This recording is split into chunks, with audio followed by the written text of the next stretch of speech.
Baik, Bapak Ibu sekalian, kita sambut bersama Bapak Menteri Koordinator Politik, Hukum, dan Keamanan.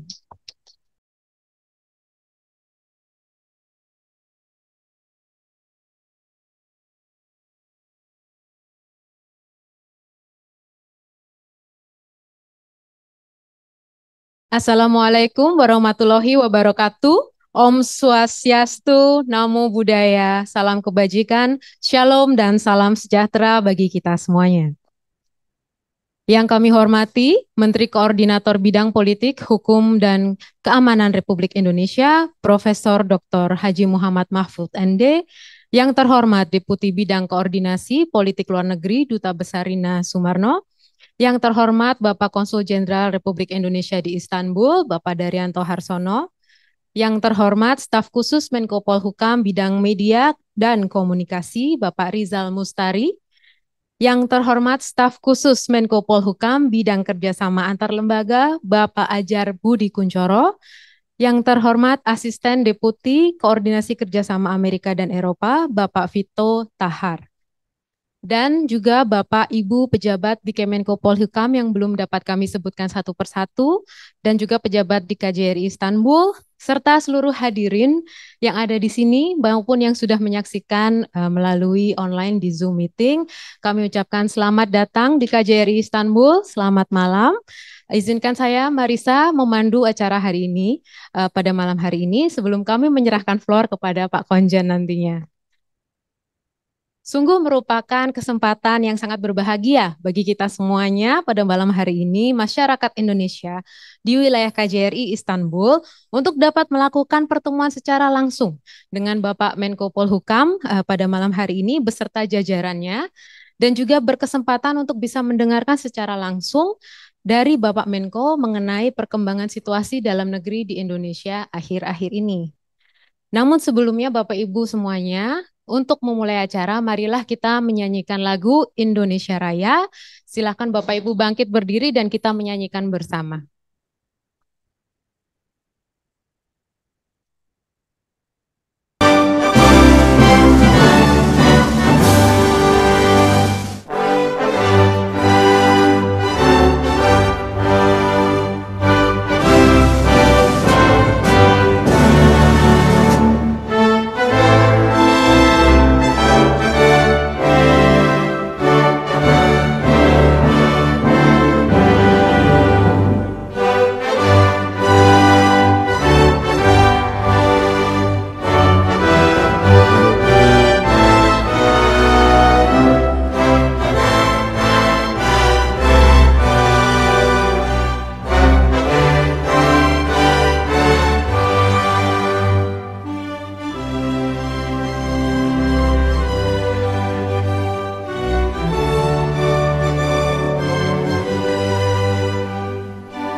Hadirin dipersilahkan untuk duduk kembali.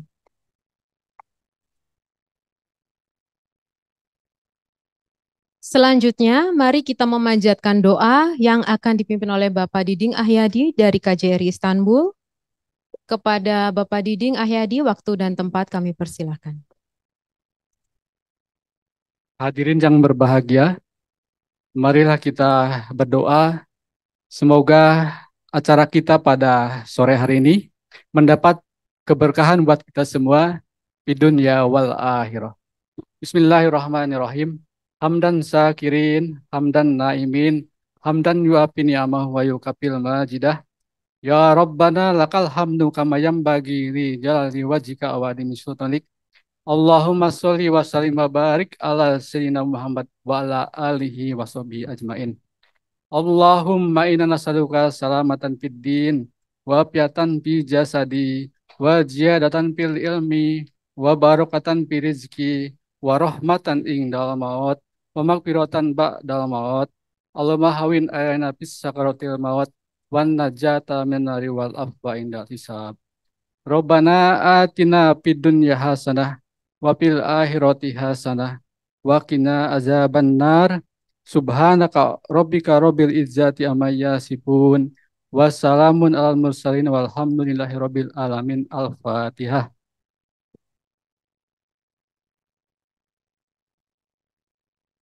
Amin ya rabbal alamin. Wassalamualaikum warahmatullahi wabarakatuh. Yang terhormat Bapak Menko Polhukam, Ibu Deputi, dan Bapak Ibu hadirin sekalian, sesi selanjutnya yang sudah kita nantikan bersama, yaitu diskusi dan tanya jawab bersama Bapak Menko Polhukam pada malam hari ini, akan dipandu langsung oleh Bapak Konsul Jenderal RI Istanbul, Bapak Daryanto Harsono. Kepada Bapak Daryanto Harsono, waktu dan tempat kami persilakan. Bismillahirrahmanirrahim. Assalamualaikum warahmatullahi wabarakatuh. Allahumma sholli wa sallim ala sayyidina Muhammad wa ala alihi washabihi ajmain. Yang terhormat Bapak Profesor Dr. Mahfud MD, Ibu Bapak sekalian, pertama-tama marilah kita tak bosan-bosannya memanjatkan puja dan puji syukur kehadirat Allah Subhanahu wa taala atas perkenan dan karunia-Nya kita selalu dalam keadaan sehat pada hari ini sehingga bisa dapat berkumpul dalam acara silaturahmi dan tatap muka dengan Bapak Profesor Dr. Mahfud MD, Bapak Menko Polhukam. Pak Mahfud, Pak Menko, di depan Bapak ini adalah masyarakat Indonesia di Istanbul yang datang dari berbagai banyak organisasi. Tadi saya tidak akan nyebut satu-satu, karena tadi Pak Menko sudah di-brief oleh Marisa mengenai beberapa organisasi kemasyarakatan dan juga Perhimpunan Pelajar Indonesia yang ada di Istanbul. Jadi Bapak Menko sudah terinfo semuanya. Dan saya tidak akan banyak penjelasan, tapi di sini kita mengharapkan Pak Menko di acara silaturahmi ini, Pak Menko, kami mengharapkan ini ada kesempatan yang sangat baik untuk bisa mendapatkan oleh-oleh dari Pak Menko, baik dalam bentuk informasi yang kami perlukan kita sebagai warga negara Indonesia di Istanbul, ataupun juga wejangan-wejangan yang kami perlukan, Pak, dalam mengarungi kehidupan di rantau ini ya, di tanah orang, dan juga khususnya kalau menjelang pemilu ini kan Pak, mungkin ada hal-hal yang bisa kami ketahui khususnya terkait perkembangan di Indonesia, mungkin menjelang pemilu apa yang harus kami pegang, jadikan pedoman dan untuk kita jalankan di sini. Kami persilahkan Pak Menko. Jadi kita santai saja. Ini kayak bukan talk show ya, ya biasa aja. Nanti Bapak akan memberikan penjelasan. Setelah itu kita buka pertanyaan. Nah, pertanyaan nanti mungkin kita bisa bagi 2 termin, masing-masing termin 3 penanya gitu ya. Nanti setelah itu Bapak yang akan menjelaskan atas pertanyaan itu. Kami persilakan Pak Menko. Baik. Assalamualaikum warahmatullahi wabarakatuh.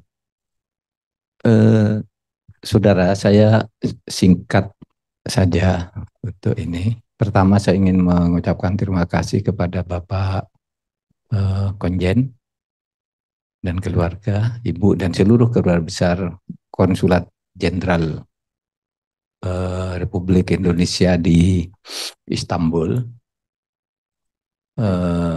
Kemudian saya juga mengucapkan terima kasih atas kehadiran saudara sekalian yang tadi saya di-brief oleh Pak Konjen dan Mbak Marisa bahwa ini terdiri dari tokoh-tokoh perwakilan semacam organisasi masyarakat Indonesia dari puak yang berbeda-beda tetapi tetap bersatu. Nah, untuk itu, saudara, sebenarnya saya ingin kenal satu persatu, tapi mungkin kali ini substansinya saja saya akan sampaikan, kemudian nanti dialog. Ya, saudara boleh bertanya apa saja tentang Indonesia, karena saya tidak tahu apa yang harus saya sampaikan sekarang ini yang secara persis ingin saudara ketahui. Oleh sebab itu saya menunggu aja, ingin tahu apa ditanyakan nanti tentang Indonesia. Saya cuma sebagai pengantar mengantarkan dua hal. Saudara, kita bersyukur mempunyai sebuah negara besar yang luar biasa ini, yang bernama Negara Kesatuan Republik Indonesia, yang berbeda-beda tapi bersatu. Berbeda agama, ada 6 agama yang resmi disebut di dalam undang-undang atau peraturan perundang-undangan, tapi agama lain pun yang tidak disebut itu diberi hak hidup dan dilindungi di Indonesia. Suku, ini di sini tadi disebut kepada saya ada suku Bali, Madura, Toraja, Jawa, semua kumpul. Yang kalau dijumlah seluruhnya di Indonesia berdasar data statistik Kementerian Dalam Negeri tahun 2010 saja, situ tercatat 1.360 suku bangsa di Indonesia. Banyak, agamanya 5 tadi. Kemudian bahasanya 726 bahasa daerah. Nah, kita bersatu. Kenapa kita bersatu? Karena kita punya sebuah kesepakatan yang kemudian terangkum dalam apa yang disebut ideologi Pancasila. Nah, ideologi Pancasila itu apa sih? Saudara, kebetulan saya ada di Turki. Ideologi Pancasila itu sebenarnya hasil diskusi bangsa Indonesia tentang gagasan bernegara Islam dan negara sekuler. Itu asalnya dari Turki, diskusi tentang ideologi negara itu. Diskusinya yang sekarang muncul ini. Jadi begini, pada tahun 1928 ada Sumpah Pemuda Kita Akan Bersatu. Pada tahun 1938, Bung Karno tiba-tiba menulis sebuah tulisan di majalah Panji Islam. Judulnya 5 tulisan beruntun. Judulnya yang pertama itu Memudahkan Pengertian Islam. Dia bicara Islam modern lah. Jangan Islam itu yang terbelakang dan diskriminatif. Islam yang benci kepada orang lain, padahal Islam itu mengajarkan kemanusiaan, kesetaraan antar manusia. Bung Karno nulis Memudahkan Pengertian Islam di majalah Panji Islam tahun 1938. Lalu tulisan kedua itu menulis begini, mengapa Turki memisahkan antara agama dengan negara? Itu tulisannya. Nah, di dalam tulisan itu Bung Karno tiba-tiba berkata begini, kalau Indonesia kelak merdeka sesuai dengan hasil Sumpah Pemuda bahwa kita akan mendirikan sebuah negara merdeka, maka negara yang harus kita bangun adalah negara seperti Turki yang dibangun oleh Kemal Atatürk. Itu tulisan Bung Karno. Apa istimewanya? Kemal Atatürk itu memisahkan negara dari agama. Ini tulisan Bung Karno. Agama kalau dicampur dengan negara itu menjadi mundur agamanya, negaranya juga mundur. Dicontohkan oleh Bung Karno. Tuh, lihat tuh negara-negara Timur Tengah, negara Islam itu. Negara Islam tapi mundur. Sehingga dia nulis, lagi banding gak tuh masyarakat onta dengan masyarakat kapal terbang. Itu tulisan Bung Karno berikutnya. Masyarakat onta dan masyarakat kapal terbang. Pokoknya Bung Karno mengatakan negara harus seperti Turki. Sekuler sepenuhnya. pisahkan negara dan agama. Negara biar menjadi urusan pemerintah yang dipilih secara demokratis, sedangkan agama biar diurus oleh masyarakat, tidak boleh diurus oleh negara dan tidak boleh ikut mengurus negara. Itu tulisan Bung Karno. Nah, tulisan Bung Karno ini kemudian dibantah oleh seorang penulis lain, namanya Mukhlis. Mukhlis itu adalah Nasir, Muhammad Nasir, Ketua Masyumi, Perdana Menteri pada saat Bung Karno memerintah di tahun 50-an. Kata Nasir, ada apa tuh Bung Karno kok tiba-tiba anti-Islam? Kenapa Indonesia itu kok mau dibangun negara sekuler seperti Turki? Bukankah Turki itu pernah jaya dengan kerajaannya namanya Khalifah Ottoman, Khalif Ottoman, Khalifah Utsmani. Itu hebat, kenapa mau ikut Ataturk? Kata Nasir. Terus terjadi perdebatan. Kata Nasir, kalau Indonesia mau menjadi negara tidak boleh menjadi negara sekuler, tapi harus menjadi negara Islam. Kenapa? Loh, kalau mau demokrasi, kata Nasir, kalau mau demokrasi, saudara, ya dengan sendirinya orang yang terbanyak itu akan menentukan wajah negaranya. Islam terbanyak, kata Nasir. Terjadi polemik yang panjang antara Bung Karno dan Nasir itu.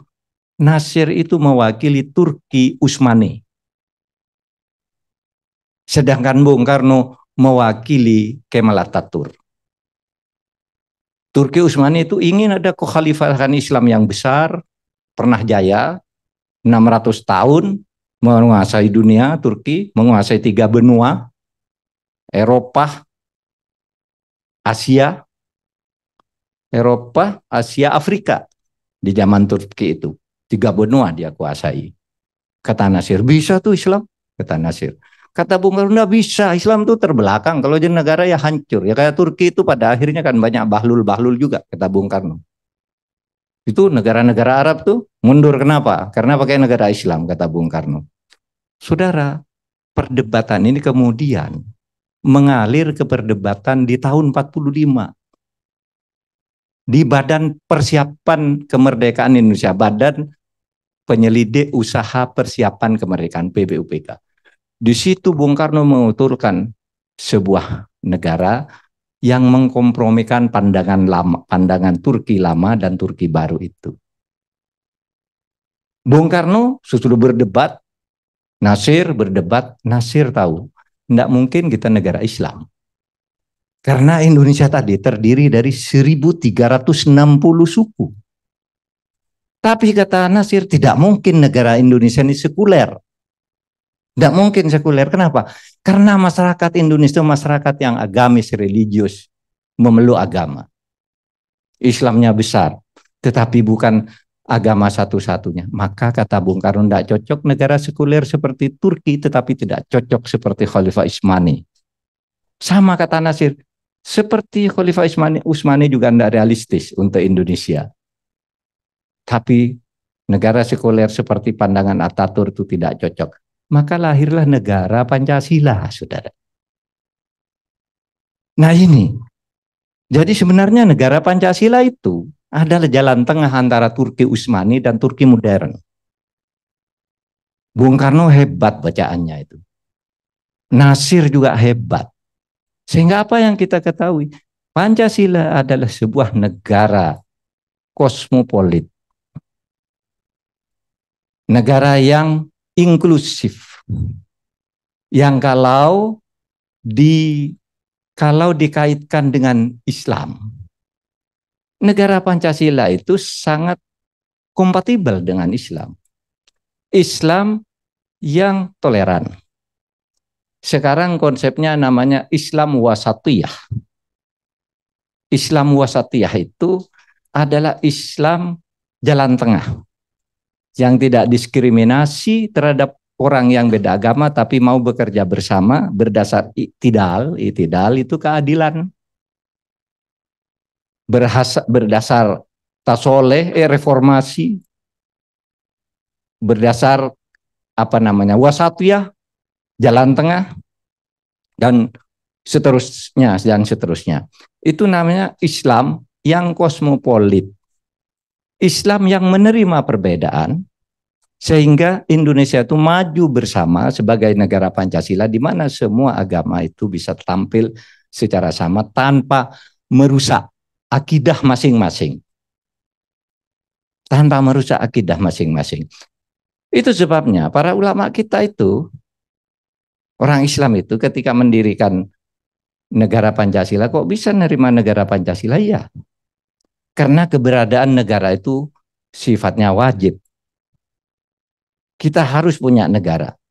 Kenapa? Karena kalau tidak punya negara, kita tidak maju-maju, dijajah terus, dan kita sebagai bangsa tidak maju. Maka dipakai dalilnya.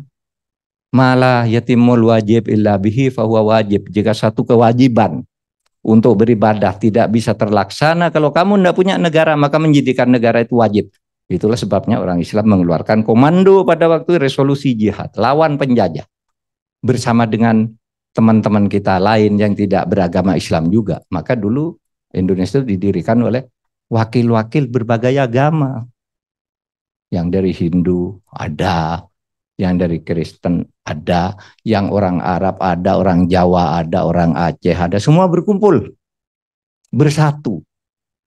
Nah itulah saudara yang diterjemahkan sebenarnya dari Piagam Madinah. Piagam Madinah itu adalah suatu piagam pendirian sebuah negara baru yang didirikan oleh Nabi Muhammad. Ketika Nabi Muhammad hijrah dari Mekah, hijrahnya itu ke Yasrib. Nah, Yasrib itu kemudian dibangun sebuah negara, diubah menjadi namanya negara Madinah. Negara Madinah itu negara berperadaban. Civilized society. Negara yang civilized, negara yang berperadaban. Masyarakat madani. Masyarakat yang menerima perbedaan kosmopolit. Karena deklarasi Nabi Muhammad itu, saudara, ketika pertama kali melakukan deklarasi itu, sama dengan proklamasi kemerdekaan kita. Proklamasi kemerdekaan kita tuh niru deklarasinya Nabi Muhammad ketika membentuk negara kosmopolit. Ya. Negara inklusif, bukan negara agama tuh negara Madinah itu. Itu negara inklusif. Nabi mengatakan gini ketika membuat proklamasi itu. Hada kitab min Muhammadin sallallahu alaihi wasallam. Bainal mu'minin wal muslimin. Wa baina Yasrib wa Quraisy. Wa man tabi'ahum falahiqa bihim wajahada ma'hum. Coba kalau saya terjemahkan ya sama dengan proklamasi kemerdekaan. Inilah proklamasi, hada kitab. Inilah proklamasi dari Muhammad sallallahu alaihi wasallam antara orang mukmin dan orang muslim. Orang Quraisy, orang Yasrib. Wa man tabi'ahum, dan seluruh puak-puak yang ada di Madinah itu sama. Bangsa Indonesia itu bangsanya banyak, agamanya beda-beda gitu. Falahiqa bihim, menyatakan bersatu merdeka. Itu pernyataan Nabi Muhammad. Sama dengan proklamasi. Wajahada ma'hum, dan berjuang bersama untuk membangun negara kosmopolit ini, bukan negara agama. Wajahada ma'hum, falahiqa bihim, wajahada ma'hum. Itu wajahada ma'hum itu sama. Hal-hal yang mengenai pemindahan kekuasaan dan lain-lain, jahadah, diperjuangkan bersama-sama. Jadilah negara Indonesia. Jadilah waktu itu negara Madinah yang kosmopolit. Nah, oleh sebab itu, saudara, pengembangan negara Indonesia, terutama kepada kaum muslimin, itu diminta untuk bekerja dalam kerangka itu, di kerangka kebersamaan, kerangka toleransi beragama, bersatu di dalam keberbedaan karena tujuan bersama. Apa tujuan bersama kita? Geopolitik. Geopolitik Indonesia, apa tuh geopolitik? Geopolitik itu satu sistem, ya, satu sistem dan aturan dari satu kelompok masyarakat yang hidup di irisan bumi tertentu dengan visi dan tujuan tertentu bersama. Itulah geopolitik Indonesia, wawasan Nusantara. Nah, kita sekarang sudah berdiri dalam negara seperti itu. Negara yang bersatu di dalam perbedaan berdasar Pancasila. Jangan ragu. Saudara, kadang-kala itu ditakut-takuti kalau kamu ikut negara Pancasila haram. Enggak. Itu yang buat itu para ulama negara Pancasila itu bersama para tokoh bangsa yang lain untuk mencapai persatuan. Karena tidak mungkin kita mendirikan satu negara agama. Sekarang tidak mungkin. Tidak ada satu bangsa itu kok satu pemeluk agamanya satu. Tidak ada. Apalagi bangsa se-Indonesia. Tidak ada satu hanya berdasar satu suku. Dulu Indonesia itu ketika awal-awal merdeka sesudah Budi Utomo itu dulu ada istilah negara Jawi. Negara Jawi itu pikiran orang Jawa tradisional itu nanti mau mendirikan negara itu Jawa. Di Sumatera ada negara Sumatera. Ada negara Muslim Nusantara. Itu diskusi-diskusi waktu itu. Tapi pada akhirnya tidak ada negara Jawi. Tidak ada negara Sumatera, tidak ada negara Muslim. Yang ada adalah negara Kesatuan Republik Indonesia berdasarkan Pancasila. Itu komitmen kita. Dan kita bisa tetap beriman menurut agama masing-masing di dalam negara Kesatuan Republik Indonesia dan maju bersama. Ya seperti sekarang lah kita sudah maju dengan segala kekurangan. Nah saudara, yang kedua saya katakan, berdasar ideologi seperti itulah kita sekarang akan menyelenggarakan pemilihan umum. Kenapa? Karena begini, ketika Indonesia itu dibangun sebagai negara kosmopolit, kan mengakui perbedaan. Nah, kalau ada perbedaan terus gimana dong cara memilih pemimpin? Ya adakan pemilu. Pemilu itu bukan memilih musuh. Pemilu itu mencari pemimpin bersama. Jadi jangan, wah ini ngomongin pemilu, ayo sikat itu, enggak boleh. Pilih aja mana yang baik, mana yang baik. Nanti yang terpilih itulah lalu didukung bersama dengan ini yang kurang, ini kelebihannya, ini disatukan menjadi sebuah orkestrasi pemerintahan agar Indonesia maju. Nah saudara, kita sekarang sebenarnya sedang menghadapi pemilu. Insya Allah pemilu tanggal 14 Februari itu akan jadi. Saya berharap seluruh masyarakat Indonesia ini berpartisipasi. Sekarang era medsos, saudara bisa menyerukan kebaikan-kebaikan bagi bangsa kita melalui media sosial. Harus dimanfaatkan ini sebagai sarana yang baik untuk membangun kebaikan bagi bangsa. Bukan untuk merusak, bukan untuk membuat hoax-hoax yang menakut-nakuti. Tidak ada apa-apa, Indonesia itu baik-baik saja. Nanti akan pemilu tanggal 14, tidak akan ada perpanjangan masa jabatan, tidak akan ada penundaan. Jalan. Sekarang di Indonesia sedang ramai, siapa calonnya? Ini itu justru itu yang kita harapkan. Semua ajukan calon. Mungkin wah itu yang bilang, oh yang bagus ini, silakan. Yang bagus ini, silakan. Nanti lalu pilih secara bebas. Menurut undang-undang itu langsung, umum, bebas, rahasia, jujur, adil. Itu bunyi undang-undang dasar tentang pemilu. Nah saya berharap mari saudara, Indonesia tidak boleh bubar.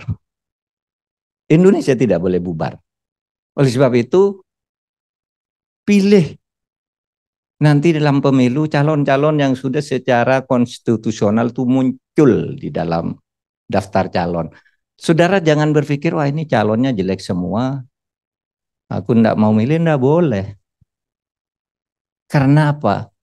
Pemilu itu bukan untuk memilih pemimpin yang baik. Enggak ada pemimpin yang baik benar itu enggak ada. Pemilu itu diadakan untuk menghindari orang jahat menjadi pemimpin. Nah kalau itu, maka pilihannya begini. Ini ada Pak Fahri. Bagus, jelek. Ada bagusnya, ada jeleknya. Ada Pak Daryono, bagus, jelek. Ada Pak Mahfud, bagus, jelek. Dinilai semua. Ada baiknya, ada jeleknya. Lalu pilihlah yang menurut saya terbaik. Karena tidak mungkin kita memilih orang yang baik-baik betul itu tidak ada. Tapi yang jelek-jelek betul juga tidak mungkin jadi calon kan. Karena pencalonan mekanismenya dinilai oleh rakyat. Nah, maka saudara pikirkan, jangan berpikir saya besok pemilu tidak akan milih karena semuanya tuh calon jelek. Nggak boleh. Pilih yang paling sedikit jeleknya. Kan semua orang ada jeleknya. Ini siapa sih? Jeleknya, oh ini yang paling tidak berisiko. Pilih itu. Sesudah terpilih, nanti terima bersama-sama dan dukung bersama-sama. Lalu jaga Indonesia ini ke depan 5 tahun. Ke depan. Baru sudah itu ribut lagi, cari pemimpin baru lagi. Nah, itulah cara hidup menjaga negara ini agar terus nih kemerdekaan. Karena saudara nggak boleh kita bohong. Indonesia sudah maju. Coba kalau belum merdeka, Indonesia tidak merdeka. Masa saudara mau ada di Istanbul? Nggak ada. Masa kita punya konjen? Nggak ada dulu konjen-konjenan Indonesia nggak merdeka. Nah sekarang kita udah punya dubes, punya presiden sendiri, menteri dipilih sendiri, pertumbuhan ekonomi mantap dari waktu ke waktu. Meskipun masih banyak orang miskin, tetapi bandingkan kalau tidak merdeka. Dulu miskin semua. Nah sekarang saudara, angka orang miskin di Indonesia itu tinggal 9,3%. Ketika Indonesia belum merdeka, yang miskin itu kira-kira 99%. Sekarang, saudara, yang tidak miskin sudah 93%. Tidak miskin ya, bukan kaya. Jangan bermimpi kaya dulu. Tidak miskin, artinya bisa memenuhi kebutuhan untuk makan sehari. Ada penghasilan yang tetap itu dirata-ratakan udah tidak miskin Indonesia. Coba dulu 99% miskin. Tahun 65 Bung Karno jatuh 56% orang miskin sisanya. Wah, 20 tahun merdeka 44% orang menjadi tidak miskin. Lahir Orde Baru tinggal 18% orang yang miskin pada tahun 98. Bayangkan tinggal 18% dari 100% di tahun 45. Reformasi berjalan, sekarang tinggal 9,3%. Jadi ini maju dari waktu ke waktu. Ya, kita jaga bahwa itu banyak korupsi, iyalah kita hantam rame-rame gitu. Urusan korupsi ini penyakit, tetapi jangan sampai menyebabkan Indonesia mundur. Gitu. Jangan juga berpikir loh, kalau orang lain korupsi, saya ndak korupsi, ndak kebagian dong. Jangan begitu. Jangan begitu. Caranya berpikir kita ingin memperbaiki karena kita sudah merasakan nikmat Allah yang Maha Kuasa, nikmat Tuhan yang Maha Agung, kita diberi kemerdekaan dan kita bebas sekarang untuk mencari pekerjaan, memilih profesi, pergi kemana-mana dengan gagah. Saudara bayangkan ya, orang satu suku di Bangladesh, itu orang apa Bu di Bangladesh yang mengungsi kemana-mana? Rohingya coba. Saudara, dia tidak punya kewarganegaraan di mana-mana, mau masuk ke Indonesia diusir, tidak boleh masuk gitu, karena mengganggu ke dalam. Saya lihat di Saudi Arabia gitu ya, kalau umroh, pelayan-pelayan itu ada orang Rohingya, kalau ditanya kewarganegaraannya apa, tidak ada. Dia datang ke sana secara gelap, dibawa orang, tidak punya paspor, kalau terjadi sesuatu tidak ada yang melindungi. Nah kita semua ini negara yang bebas. Masing-masing kita bisa minta perlindungan kepada negara. Oleh sebab itu di setiap negara kita menunjuk dubes dan konsul jenderal untuk melindungi bangsa ini agar semuanya maju bersama-sama. Gitu. Nah untuk itulah mari kita jaga agar pemerintahan ini berkesinambungan, jaga pemilu dengan baik, itu agar terlaksana dan saudara gunakan hak pilih dengan sebaik-baiknya. Pak Konjen, sekian dulu Pak Konjen. Saya persilahkan mau tanya. Diatur oleh Pak Konjen. Berapa aja yang mau tanya? Boleh. Kalau Pak Konjen bilang boleh, boleh seluruhnya, boleh. Kalau Pak Konjen bilang 3 saja ya 3. Berapa? Silakan. Terima kasih. Assalamualaikum warahmatullahi wabarakatuh. Waalaikumsalam warahmatullahi wabarakatuh. Kita beri aplaus dulu kepada Pak Menko. Alhamdulillah beruntung sekali kita mendapat satu wejangan wawasan kebangsaan. Seperti ini saya kalau lihat sebagai public lecture, kita beruntung mendapat public lecture singkat padat dari Pak Menko. Yang pertama mengenai wawasan kebangsaan, kebinekaan Indonesia. Indonesia sebagai negara kosmopolit dan inklusif. Yang kedua yang kami catat adalah terkait pemilu. Pemilu itu adalah untuk mencari pemimpin bersama. Nah itu yang paling penting harus kita garis bawahi, bukan untuk membuat musuh ya Pak ya. Jadi itu yang harus menjadi pegangan 2 poin yang sangat penting dari Pak Menko. Nah Pak Menko, kalau kita fasilitasi semua ini tanya bisa subuh Pak, nyampainya. Sementara subuh nanti kami kan juga harus ngantar Bapak. Jadi saya akan gunakan hak veto saya sebagai konjen supaya nanti kalau ada pertanyaan bisa dikirim ya melalui surat atau email gitu ya. Nah untuk sementara mungkin saya buka termin pertama atau nanti kita 2 termin. Termin pertama 3 pertanyaan. Nah sekarang Mas yang pertama yang di belakang, nah itu 1, Mas Ivan, yang di depan, sebentar, yang sebelah kanan 1, sebelah ini Ibu, nah ini yang dari Kojaili, ya 1, terus 1 lagi kalau ada pertanyaan biar adil dari Zoom Zoom 1 ya, yang sudah ada, jadi 3 pertanyaan dulu Pak, dari termin pertama, Ivan, oh ya. Ada kertas ini.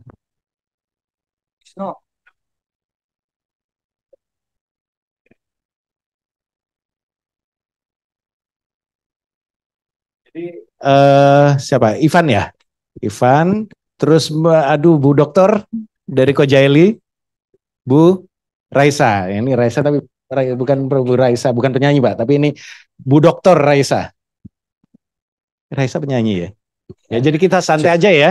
Jadi saya kayak gitu. Kemudian yang ketiga nanti dari Zoom, mohon nanti kasih catatan ke saya. Kami persilakan. Ada mic-nya? Oh ya. Perkenalkan Pak Mahfud. Nama saya sebenarnya nama aslinya Iqlil Arfan. Cuma di sini biasa dipanggil Ivan. Saya kalau di undangan mewakili mahasiswa Istanbul, tapi juga sekaligus ngabdi Pak di PCNU Turki. Pertanyaannya saya tentang penjelasannya Bapak tentang pertama tentang Pancasila. Saya pernah kayak mikir gitu Pak, apakah kalau Pancasila ini mau saya studi komparatif dengan fikih, kan fikih kalau definisinya Imam Hanafi ma'rifatun nafsi laha wa ma'alaiha, jadi sangat mewakili semua. Jadi apakah Pancasila ini fikih atau seperti usul fikih?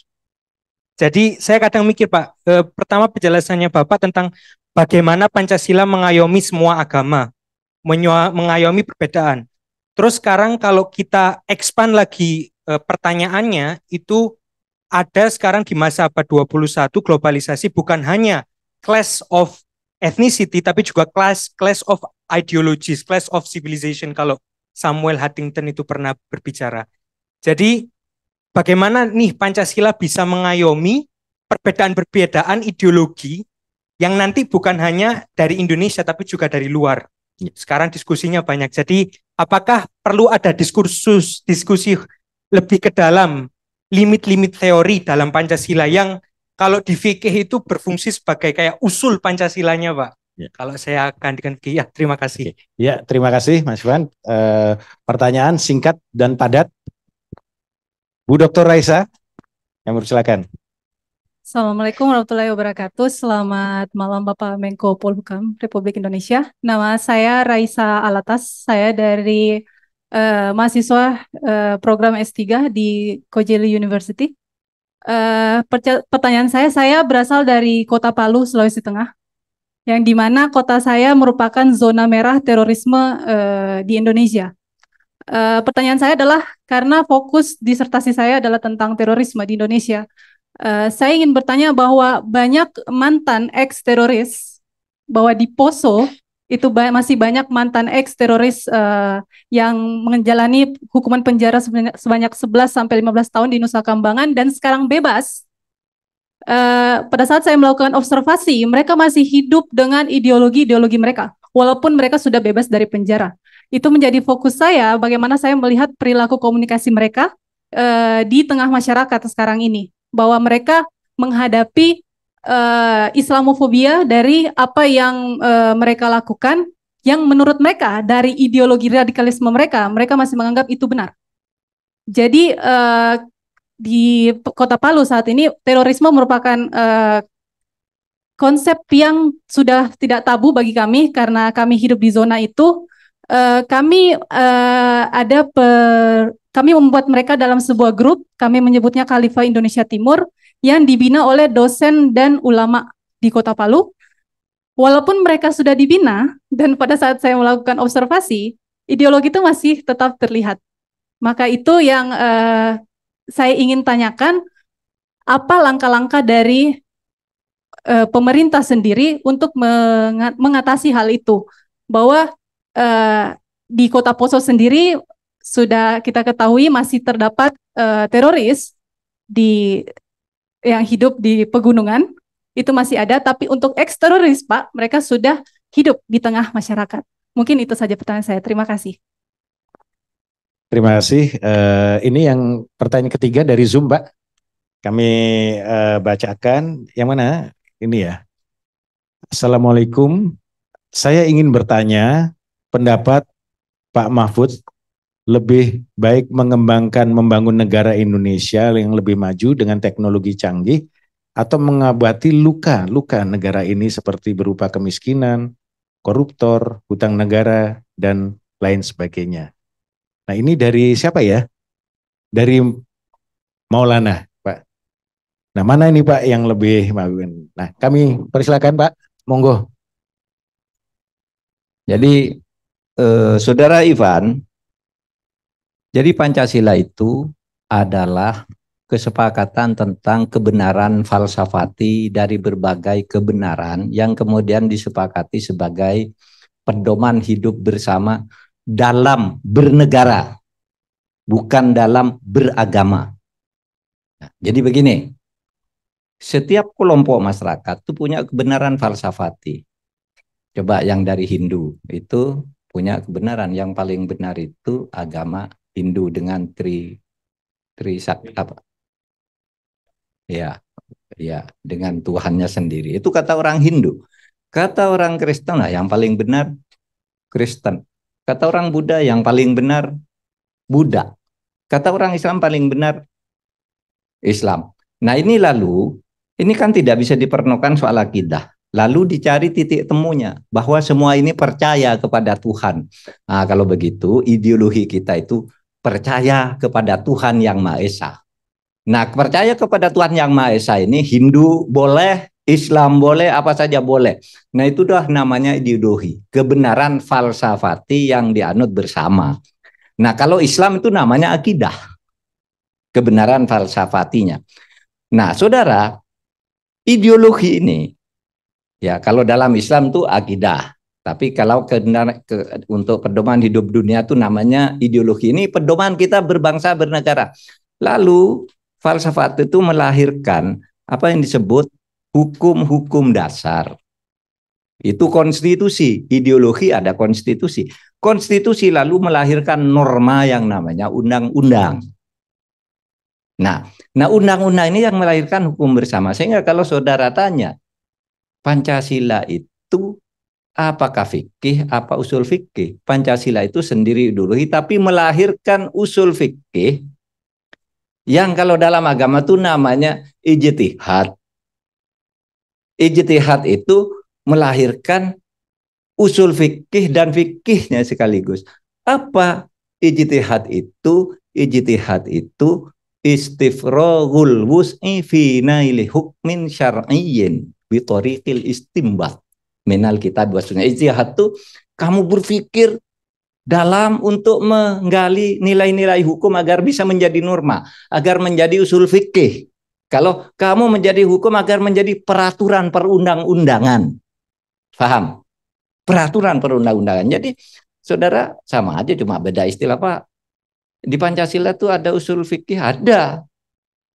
Apa itu? Namanya metodologi ilmu hukum, itulah usul fikih bahasa Arabnya. Fikih itu keputusan bersama tentang hukum yang berlaku. Nah, ini namanya peraturan perundang-undangan gitu. Jadi enggak usah rumit-rumit amat itu. Menerjemahkan Islam dalam kehidupan sehari-hari. Nah, ada hukum yang namanya hukum publik. Itu adalah hukum bersama. Islam, Kristen, Hindu, Buddha itu sama hukumnya. Apa misalnya hukum tata negara? Nggak ada kan? Di Indonesia hukum tata negara Hindu, hukum tata negara Islam, hukum tata negara Kristen, hukum tata negara Indonesia. Itulah kebersamaan kita, hukum publiknya bersama. Tapi hukum privatnya itu sendiri-sendiri. Misalnya saya tadi ke masjid karena saya Islam. Bapak yang Kristen besok ke gereja saja, enggak apa-apa. Itu urusan sendiri-sendiri, itu kan privat. Yang publik itu menjadi hukum nasional. Nah, itulah tata politik hukum kita. Ya. Nah, jadi begitu Saudara Ivan, terjemahannya. Pokoknya bagi yang penting itu tidak usah terlalu rumit-rumit metodologi seperti ini.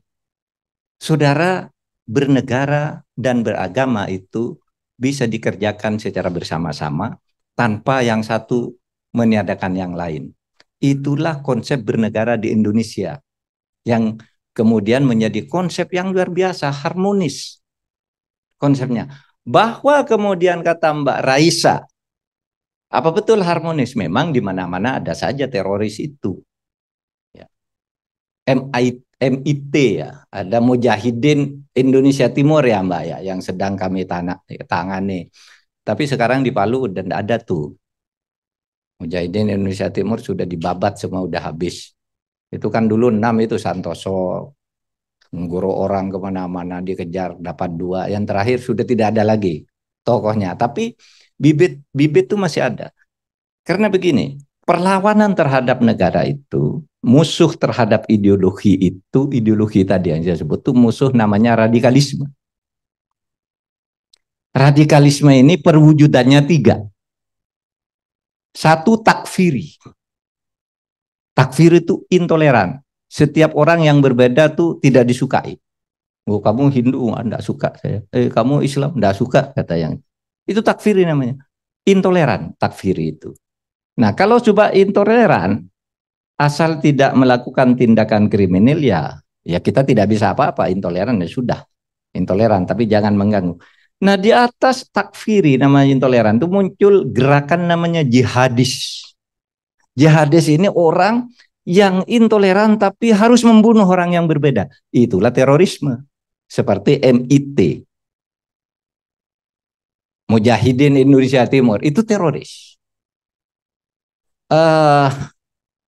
Jamaah Islamiyah, itu teroris. Karena dia pikirannya bunuh kalau berbeda. ISIS, teroris. Tapi kalau intoleran itu banyak gerakan intoleran tetapi tidak membunuh, tidak membahayakan, hanya tidak mau aja berkumpul gitu. Intoleran terhadap sesama antar Islam dengan Islam tidak suka karena madhabnya beda itu banyak. Itu intoleran juga gitu. Tapi ada karena beda agama. Lalu jihadis ini yang itu teroris. Nah, itu yang kita tangani dengan terorisme. Arti BNPT, Badan Nasional Penanggulangan Terorisme, yang kalau muncul dalam gerakan real yang menangani adalah Densus 88. Lalu ada intoleran, ya, jihadis. Lalu yang ketiga apa? Ideologis. Wacana ideologis itu yang masuk ke kampus-kampus. Ngajari bahwa ajaran Islam itu salah loh. Pancasila itu salah loh. Ayo kita ganti. Kurikulum diubah. Nyerobot kegiatan keagamaan di kampus. Dia ganti semua pengurus masjid yang sama dengan dia yang diajarkan bahwa Pancasila ini salah. Masuk ke pondok pesantren, ngerebut pondok pesantren, ngerebut takmir masjid, mengebut takmir di BUMN. Saudara, itu wacana ideologis yang kalau terus merembes itu mempengaruhi pemikiran dan membahayakan ideologi. Nah, gimana pemerintah menghadapinya, Mbak Raisa? Menghadapinya kalau intoleran, cara menghadapinya sudah ada. Di pemerintah itu ada Inpres yang terdiri dari 12 menteri. Itu bagaimana membuat narasi untuk anti radikal, yaitu memberi pengertian kesamaan terhadap intoleran. Misalnya begini loh, di sekolah itu banyak anak-anak kecil diajari ke sekolah, kamu tahu enggak Nabi Muhammad dengan Jokowi hebat mana gitu. Lah pertanyaannya Nabi Muhammad beda dengan Jokowi. Pasti Nabi Muhammad jawabannya, iya kan? Kalau Jokowi itu bandingannya bukan dengan Nabi Muhammad. Gitu bandingannya dengan Donald Trump gitu kan bisa gitu. Nabi Muhammad, kamu tahu enggak? Ini ya, yang ideologis masuk ke sekolah-sekolah, ke pesantren itu, itu kamu ini nih Pancasila itu. Tahu enggak kamu? Waktu Nabi Muhammad itu diutus itu tugasnya menghancurkan patung-patung. Kamu kok ada Pancasila begitu? Lalu pulang ke rumahnya dia buang semua patung-patung nih haram gitu. Patung Pancasila di anak-anak kecil jadi begitu. Bahkan di Pasuruan tuh anak-anak tentara itu. Dia jadi bagaimana melawan orang kafir, perang-perangan. Itu yang di Pasuruan itu. Itu radikalisme yang berwujud wacana ideologis. Pada akhirnya itu akan meningkat ke terorisme. Sama intoleran tuh kalau tidak dihadapi dengan narasi yang seimbang akan menjadi terorisme. Jadi mari kita hadapi bersama-sama Mbak Reza gitu. Kita udah capek tuh nangkapi teroris. Kita caranya dengan ini. Wacana ini kita layani dengan cara argumentasi kayak kita sekarang ini. Kalau kamu punya konsep negara apa? Khilafah. Ayo berdebat dengan saya. Debat aja. Gitu. Itu adu argumentasi gitu. Nah, semua lini kita masuki. Negara kita udah menyiapkan itu bahwa kadangkala masih kewalahan dengan medsos, ya itu yang sekarang terjadi. Itu soal lain lagi. Soal medsos dan demokrasi itu soal dilema tersendiri. Saudara yang dari Zoom, itu kita tuh lebih baik membangun piranti teknologi yang canggih atau mengobati luka-luka masa lalu. Kenapa pertanyaannya begitu? Dua-duanya lakukanlah. Mau pilih-pilih. Ya yang masa lalu luka-luka perbaiki, yang ke depan bangun kok. Pertanyaannya aneh tuh kalau orang modern pertanyaannya begitu. Luka masa lalu ayo kita obati dengan cara yang benar. Membangun ke masa depan ayo juga kita lakukan. Nah itu kalau mau maju gitu. Itu aja, Pak. Makasih. Terima kasih. Ya. Kita lanjut termin kedua, 3 pertanyaan lagi. Ibu-ibu yang di belakang, nah yang bawa adik ya, ibu siapa satu di sini kiri, kemudian satu lagi siapa dulu ya? Yang belakang ya tadi belakang sudah, oke, yang pakai topi hijau tadi dan ini satu lagi dari Zoom, Nah, nanti kita lihat Pak, kelihatannya banyak ini Pak. Waduh, iya Pak. Tapi satu lagi dari Zoom. Tadi ada satu yang ini. Tadi ada mana? Saya baca lagi. Nanti setelah itu kita ini. Ibu, ya, yang ya ini dari Muhammad Alfian. Ya, tapi nanti saya ini beri kesempatan kepada Ibu Mbak ini, aduh lupa ini saya. Ya.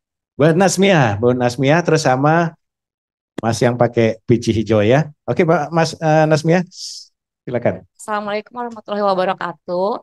Selamat malam Bapak. Nama saya Nazmia. Saya udah 13 tahun di Turki. Saya dari S1, S2, sekarang masih S3 di Turki di bidang teknik pesawat terbang. Saya sudah 9 tahun bekerja di bidang aviation. Terakhir saya bekerja di Turkish Aerospace di proyek Turkish Fighter. Sekarang saya bertanggung jawab di Pavo Group yang bergerak di bidang cyber security, keamanan, defense, engineering intelligence, big data, cyber security, kriptografi, operation center, dan lain-lain, drone. Berkaitan dengan Security Cooperation Agreement yang Bapak tanda tangani 2 hari lalu dengan Kementerian Dalam Negeri Turki, saya ingin bertanya, Security Cooperation Agreement itu akan menandakan apa bagi hubungan antar 2 negara dan akan membawa efek apa untuk jangka pendek dan jangka panjang. Selain itu, saya juga ingin menanyakan apakah Bapak memiliki saran dan masukan bagi saya sebagai penanggung jawab di Pavo Group ini, yang menanggung jawab di kegiatan-kegiatan Pavo Group di Asia, terutama di Indonesia, apa saja jenis-jenis kegiatan dan kerjasama yang harus saya bentuk atau saya lakukan untuk membawa manfaat bagi dua negara, baik terutama untuk Turki dan Indonesia di sini.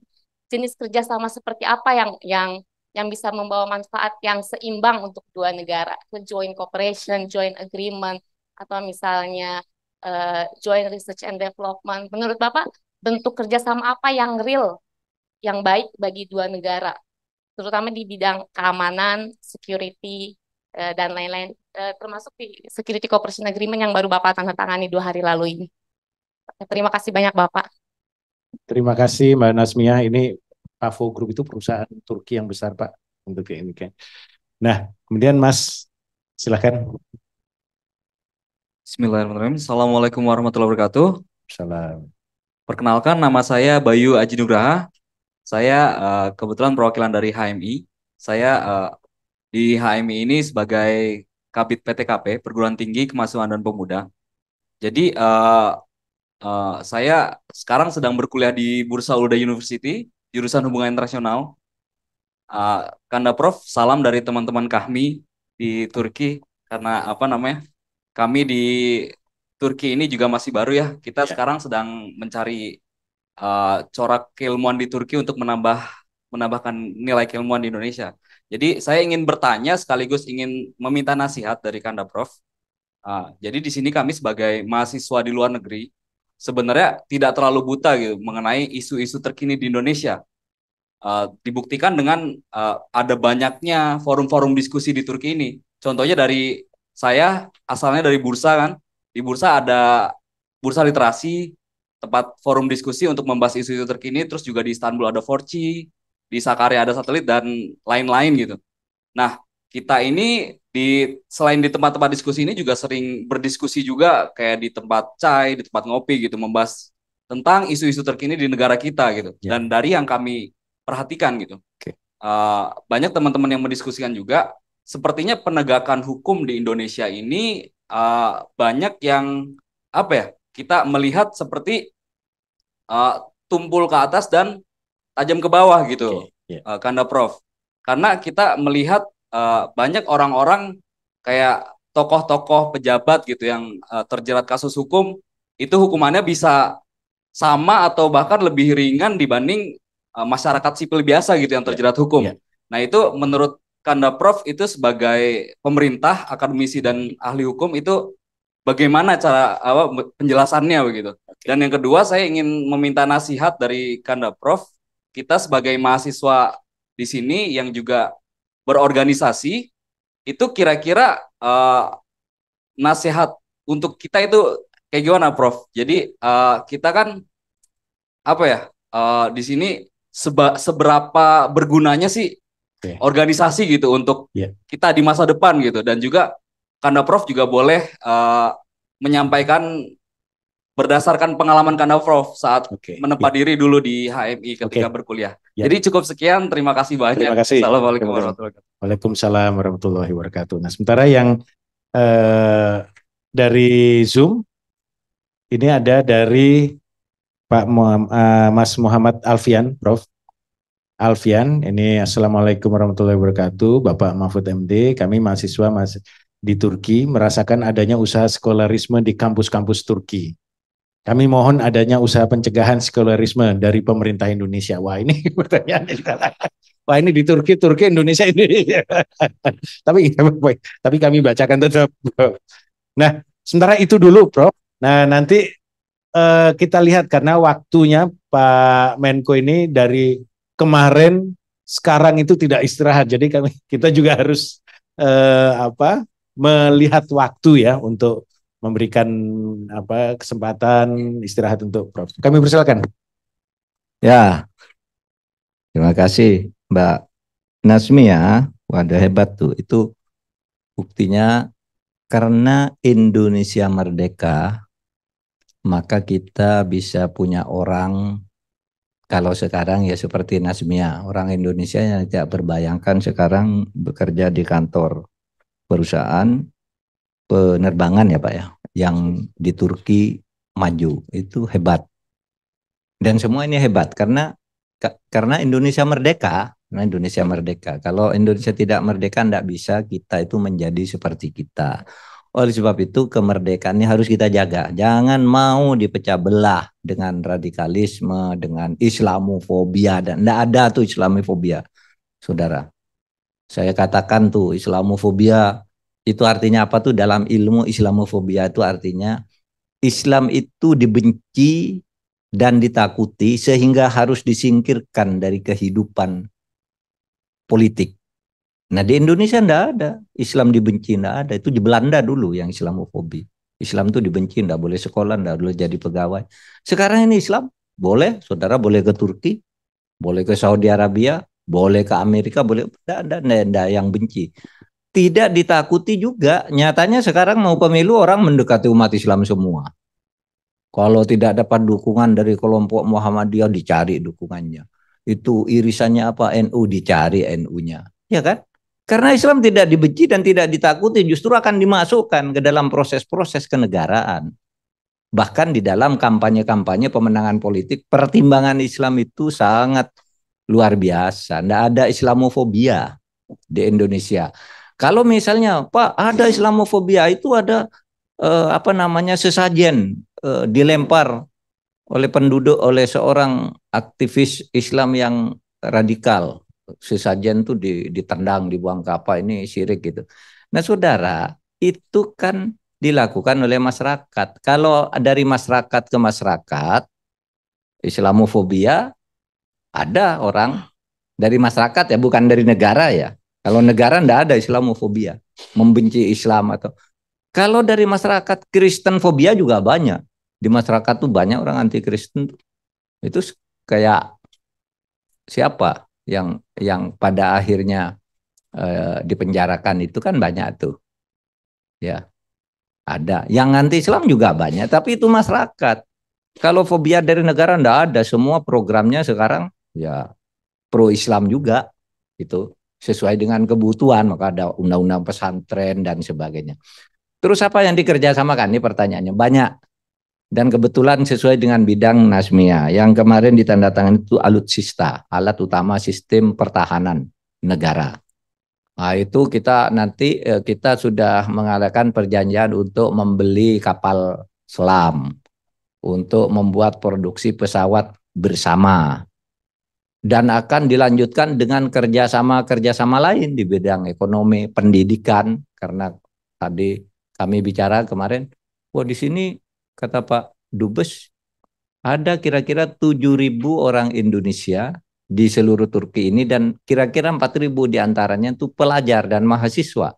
Nah ini kerjasama pendidikan harus diperkuat karena ini ternyata menjadi tujuan anak-anak Indonesia belajar Turki ini dengan subsidi dari pemerintah Turki yang juga cukup besar saya dengar. Nah kita kembangkan ini. Nah itu ya alutsista, kapal selam, TPPO, tindak pidana perdagangan orang. Nah, tadi saya baru diskusi dengan Pak Dubes, ada juga di sini tindak pidana pencucian uang, kemudian terorisme, pendanaan terorisme dan sebagainya yang lewat digital itu banyak. Nah kita akan kerjasama di situ. Kemudian Saudara Bayu Aji Nugroho, penegakan hukum ya itu masalah kita. Tapi saudara, gini loh, agar saudara tidak frustasi. Persoalan hukum di Indonesia, perkara hukum di Indonesia itu setiap harinya ada ribuan, setiap hari. Bagaimana menghitungnya? Gampang. Indonesia itu sekarang mempunyai kira-kira 540 kabupaten kota, 34 provinsi. Itu di setiap kabupaten saja kalau sehari ada 2 kasus hukum, kalau dirata-ratakan, sehari sudah berapa? Tetapi yang kemudian terproses di pengadilan terasa tidak adil itu hitung ada berapa coba? Kecil kan? Tetapi tetap itu harus ditindak gitu. Oleh sebab itu kita buru kalau tidak benar itu, misalnya pengadilannya tidak benar kalau seperti kasus Koperasi Indosuria itu, masa korupsi triliunan dibebaskan oleh pengadilan, kita kejar. Akhirnya sekarang dihukum 18 tahun penjara gitu. Saudara, tidak semua juga kalau orang kecil dihukum, kalau orang besar dibebaskan, enggak juga. Orang besar dihukum tuh ada Sambo dihukum. Hukuman mati yang sekarang menjadi seumur hidup. Seumur hidup tuh enggak main-main loh. Ada tuh hakim-hakim sekarang masuk penjara dihukum berat juga, seumur hidup juga. Tapi banyak orang kecil yang dibebaskan, saudara enggak tahu. Itu restoratif justice yang sekarang dikembangkan di Indonesia itu. Tugasnya pengadilan, kejaksaan, polisi itu tidak memproses hukum orang-orang kecil karena kesalahan-kesalahan kecil. Itu namanya restoratif justice. Misalnya orang hanya mencuri taruhlah 300.000 rupiah dari kantor karena terpaksa, ya udahlah, disuruh maafkan, suruh kembalikan. Kalau enggak mau kembalikan karena sudah habis, ya polisinya yang ganti gitu kan. Banyak itu. Damai ini nih 300.000 kan nih, damai sudah salaman. Itu namanya restoratif justice. Banyak yang begitu, saudara. Saudara enggak tahu di Indonesia sekarang ini sedang ramai dengan program restoratif justice. Bahwa ada yang masih lolos itu biasa di mana-mana. Orang Donald Trump aja sekarang udah masuk penjara. Di Amerika yang katanya hukumnya paling bagus, demokrasinya paling bagus, itu Donald Trump sekarang udah menyerahkan diri ke penjara. Karena takut diburu, takut didor kali. Datang dia sendiri, daripada saya dikejar, lebih baik sebelum dikejar menyerahkan diri. Di mana-mana pelanggaran hukum itu ada, dan selalu orang yang kuat itu berusaha menyuap. Nah, ini yang harus kita hadapi. Bahwa saudara, saya beri kabar gembira, paling tidak dari saya. Ketika saya akan berangkat ke sini, tepat di hari yang sama saya akan berangkat ke sini malamnya, itu ada rilis dari harian Kompas. Apa? Kepercayaan masyarakat Indonesia terhadap penegakan hukum itu sekarang 61%. Artinya bagus. Kepercayaan masyarakat Indonesia terhadap bidang politik dan keamanan itu 79%. Jauh lebih tinggi daripada kepercayaan terhadap rata-rata terhadap pemerintah yang 73%. Politik dan keamanan. Saudara baca Kompas, nanti di googling aja. Hasil survei Kompas edisi hari Senin tanggal 21. Buka nanti di googling. Itu. Kenapa saudara pesimis bahwa hukum di Indonesia tidak jalan? Jalan, saudara, jalan. Cuma memang ada ya di sana sini yang nakal. Ada polisi nakal, ada jaksa nakal, itu ya ada gitu. Tapi secara umum masyarakat Indonesia merasa nyaman-nyaman aja tuh hidup di Indonesia. Ya. Tingkat kepuasan itu udah 60 ke atas.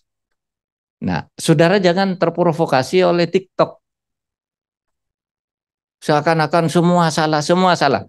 Apakah pemerintah salah? Iya, salah, ada salahnya. Tapi tidak semuanya lalu seperti yang digambarkan oleh orang-orang, wah Indonesia seperti suram, tidak ada masa depan, enggak. Itu ada tapi harus kita perbaiki.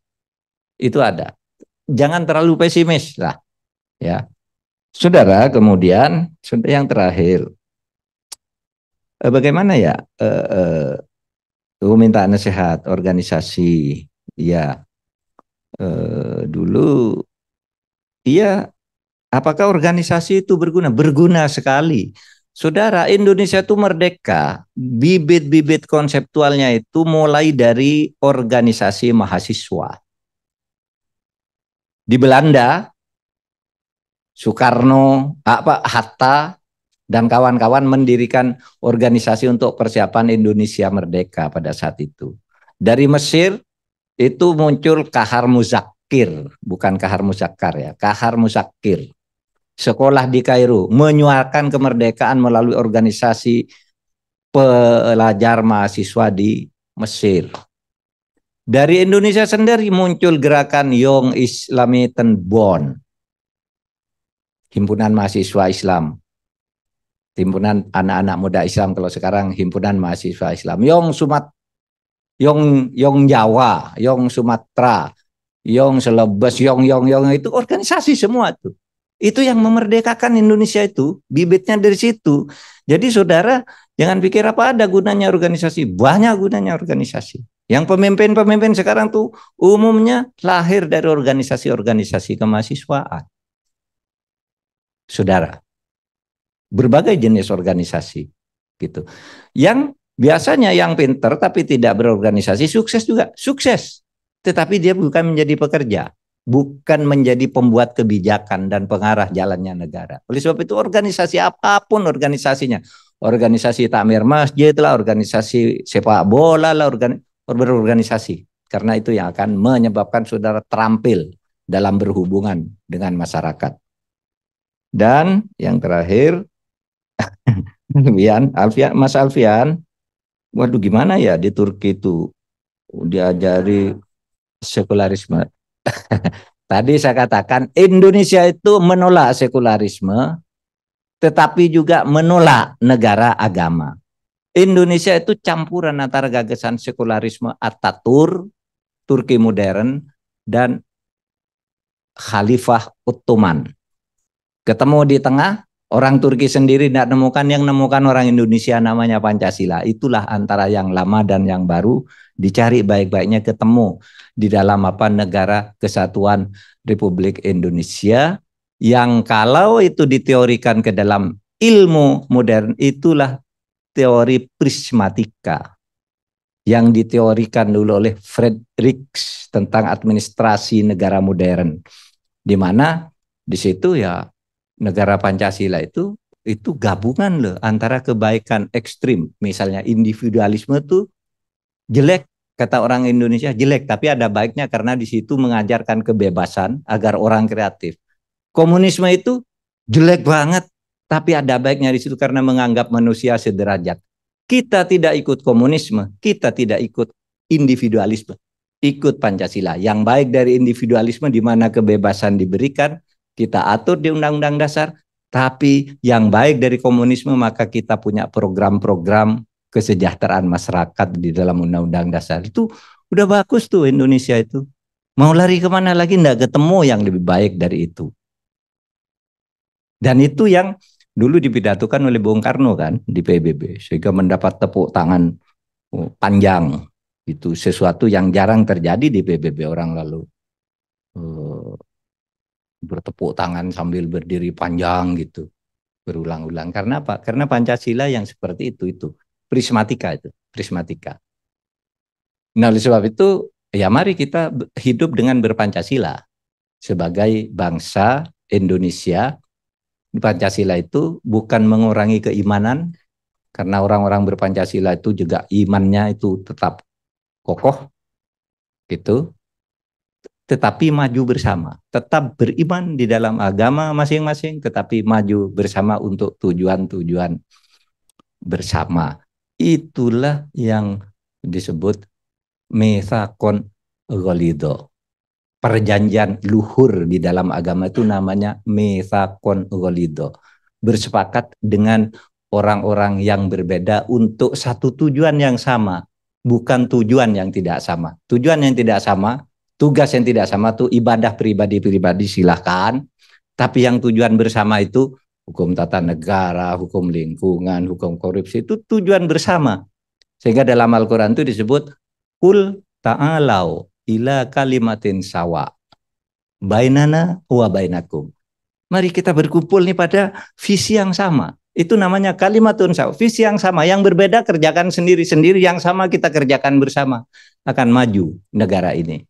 Karena visi yang sama itu apa? Misalnya hukum yang sifat nasional buat bersama. Ya gitu kan? Hukum korupsi dibuat bersama, hukum pemilu dibuat bersama, hukum Pemda dibuat bersama. Nah, itulah namanya kalimatun sawa kalau di dalam agama. Visi, mempertemukan visi yang sama tapi melepaskan visi yang berbeda untuk tidak dibentur-benturkan satu dengan yang lain. Itulah cara ber-Indonesia. Saudara, cukup ya Pak? Kalau cukup saya ingin ngajak nyanyi kita Indonesia Pusaka. Sama-sama. Ya. Indonesia tanah air berta pusaka abadi nan jaya, Indonesia sejak dulu kala tetap dipuja-puja bangsa. Di sana tempat lahir beta, dibuai dibesarkan bunda, tempat berlindung di hari tua, sampai akhir menutup mata. Tidak ada pertanyaan lagi, mata ditutup. Terima kasih Pak Menko. Dengan berakhirnya kita menyanyikan lagu Indonesia Pusaka, berakhirlah pertemuan silaturahmi kita dengan Pak Menko. Dan saya minta maaf kalau ada pertanyaan-pertanyaan dari ibu bapak sekalian yang belum terakomodasi. Marilah kita berdoa semoga Pak Menko ada kesempatan bisa berkunjung kembali di Istanbul sehingga kita bisa bertemu lagi, Pak. Tentunya kami akan selalu merindukan Bapak, Pak, terutama pemikiran-pemikiran Bapak yang selalu menginspirasi kita semua. Sekian saya dengan mengucapkan alhamdulillahirrabbilalamin, kami tutup acara ini dengan mengucapkan wassalamualaikum warahmatullahi wabarakatuh.